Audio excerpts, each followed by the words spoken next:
Assalamualaikum warahmatullahi wabarakatuh. Bismillahirrahmanirrahim.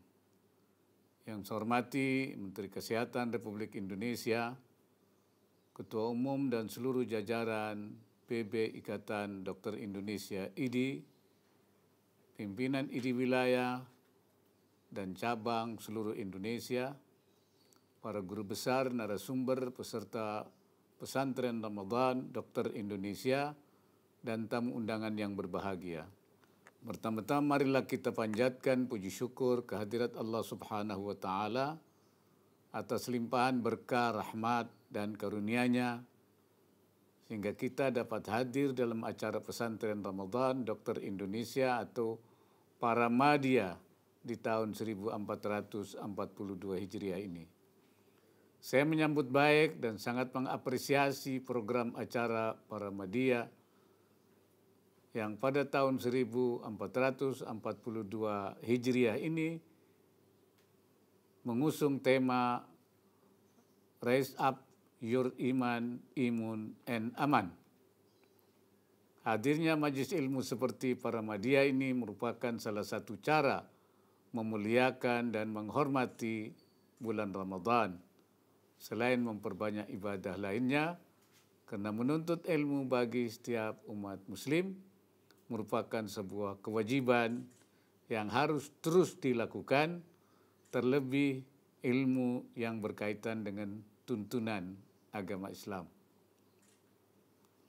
Saya berharap acara ini dapat berjalan dengan baik dan menjadi trigger atau pemicu bagi para dokter untuk meningkatkan nilai ibadah, melakukan perbaikan dan pengembangan diri, sehingga lebih memahami dan memaknai profesinya tidak hanya dari sisi medis tapi juga dari sisi religius. Peran dan profesi dokter sebagai garda terdepan dalam membangun kesehatan Indonesia memerlukan pemahaman yang serius tentang makna profesi bagi dokter itu sendiri. Dokter tidak hanya berperan dalam proses sembuhnya penyakit, tapi seorang dokter juga harus belajar memahami bahwa hakikat sembuh adalah kekuasaan Sang Pencipta Allah Subhanahu wa Ta'ala. Hadirin yang saya hormati, Ramadan adalah bulan suci yang paling dinantikan oleh seluruh umat Islam di dunia. Keistimewaannya tidak akan dijumpai di bulan lainnya. Segala amal ibadah yang dilaksanakan akan mendapat pahala yang dilipat gandakan. Al-hasanat mudha'afah. Kebaikan itu dilipat gandakan. Ramadan kali ini adalah tahun kedua yang dilalui dalam kondisi pandemi COVID-19.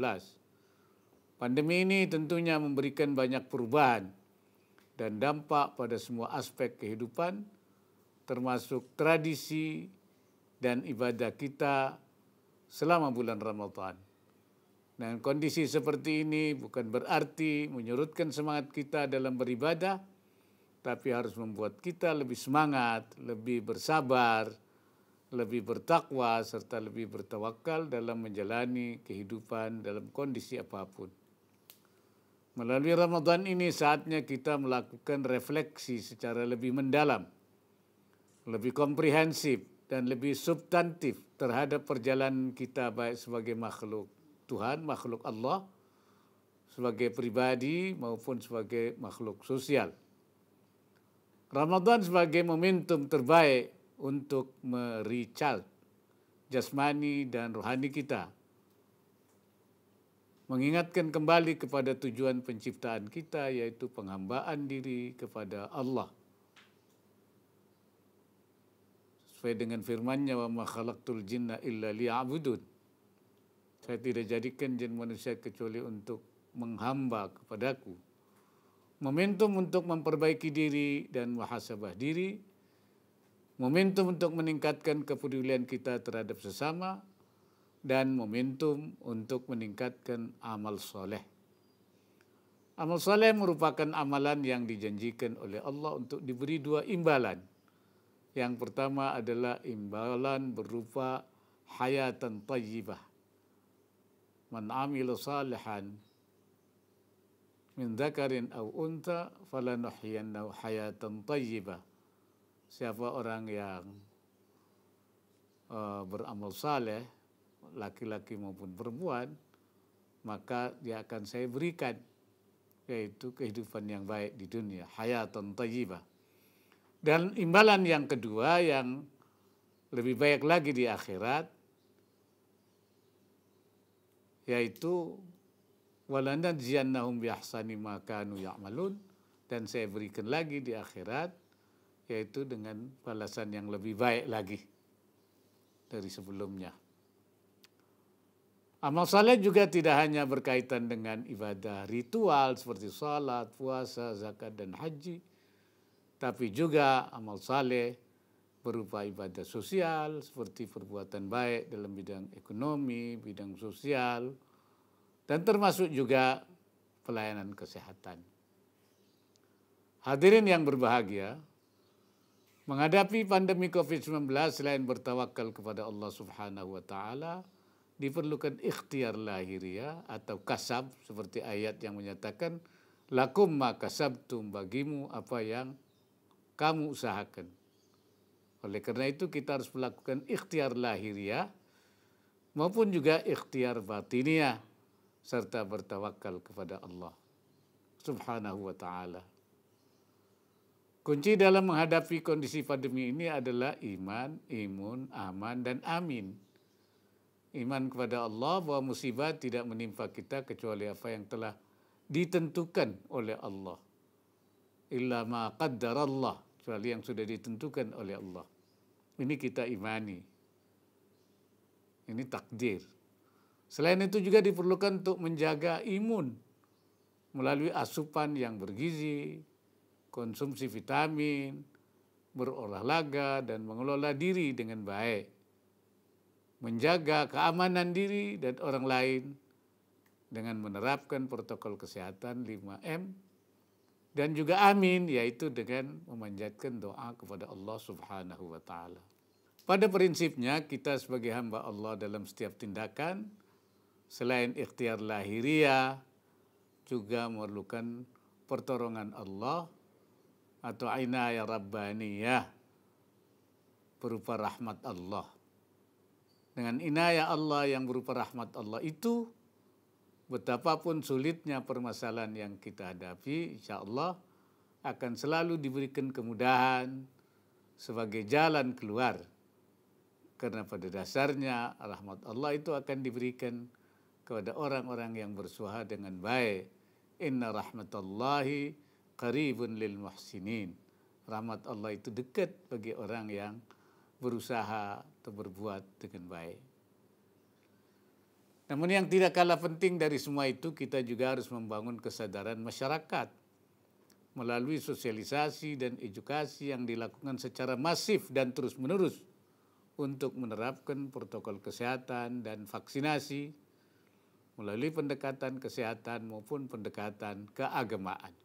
Menurut pandangan agama, mematuhi protokol kesehatan dan vaksinasi itu juga merupakan kewajiban. Karena ilmu kesehatan atau kedokteran itu juga termasuk tata aturan Allah, nizam rabbani, yang terkait dengan sebab akibat atau at-tasabbub. Hal ini merupakan salah satu dari dua aturan Allah, atau nizam rabbani, yaitu nizam takwini, tata aturan yang melekat pada hukum alam, dan nizam tasyri'i, tata aturan syariat. Menurut para ulama juga menjaga diri dari bahaya yang mengancam termasuk wabah penyakit itu adalah wajib. Oleh karena itu Syekh Nawawi Al-Bantani ketika menafsirkan ayat Al-Quran surat An-Nisa 71 yang berbunyi khudhu hidrakum, bersiaplah kamu itu untuk melakukan penjagaan diri, mengatakan bahwa ayat ini juga menunjukkan kewajiban menjaga diri dari setiap bahaya apapun yang diduga akan terjadi. Karena itu maka menjaga diri dari wabah, al-ihtiraz minal wabah, seperti COVID-19 ini, hukumnya juga adalah wajib. Semoga kita bisa memanfaatkan bulan Ramadan yang mulia ini dengan sebaik-baiknya untuk meningkatkan iman dan takwa kita kepada Allah Subhanahu wa taala. Dan semoga di bulan Ramadan yang mulia ini Allah Subhanahu wa taala segera mengangkat COVID-19 ini dari dunia ini sehingga kita dapat menikmati kembali kehidupan yang normal dengan upaya yang kita lakukan dan dengan inayah Allah, pertolongan Allah dengan rahmatnya. Saya berharap kita semua tetap memberikan dedikasi, pengabdian, dan kemampuan terbaik untuk membantu pemerintah dalam menghadapi pandemi COVID-19 dan semoga segala usaha, upaya, dan pengabdian kita semuanya dicatat sebagai amal saleh dan bernilai ibadah yang diterima di sisi Allah Subhanahu wa taala. Akhir kata, semoga Allah Subhanahu wa taala meridai setiap langkah dan niat baik kita. Amin ya rabbal alamin. Wassalamualaikum warahmatullahi wabarakatuh.